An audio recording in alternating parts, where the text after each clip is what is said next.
Hello, and welcome back to Explain the Charts.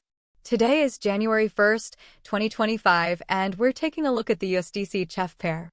Recent news sources like FX Street, Investing.com, and Reuters report a strengthening US dollar against the Swiss franc. The USDCHF has recently rallied, possibly due to factors such as rising odds of fewer Fed rate cuts and the market digesting the Fed's hawkish cut. Let's now analyze this information through the charts.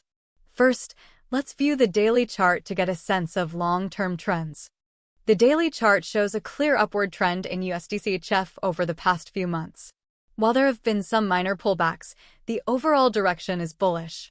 We can observe notable support levels around 0.88 and resistance at approximately 0.91. Now let's zoom in on the last 2 weeks of the daily chart to see some recent shorter-term price action. Here we notice a period of consolidation within the 0.86 to 0.88 range, followed by a recent significant price increase. This could possibly be attributed to the recent news about fewer Fed rate cuts. The increase in volume can also be seen during these periods of price action. Let's move on to the hourly chart to examine shorter-term fluctuations. Looking at the hourly chart, we see a more volatile pattern. The recent upward trend is confirmed with the support and resistance levels aligning with the daily chart.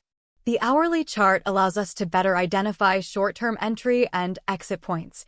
For even more granularity, let's switch to the 15-minute chart. The 15-minute chart helps us identify potential price reversals and places to find additional support and resistance levels that aren't as clear on the larger time frame. This shorter time frame allows for detailed examination of candlestick patterns and will help you make well-informed decisions on when and what price to trade. These patterns can be used to predict potential price movements. Based on our analysis, the USDCHF exhibits an overall bullish trend. However, it's important to manage your risk and position size always. It is highly likely that the current upward movement continues for the short term, with potential resistance levels at 0.905 and 0.915. Long term, the pair could reach 0.92 or even slightly beyond, although this is subject to larger market trends. However, a substantial negative economic event could quickly shift this short-term forecast. Keep your eyes on the various news outlets and the pair's price action near the aforementioned price levels to reinforce the likelihood of these predictions. Overall, we will want to be cautious and manage risks as we go forward.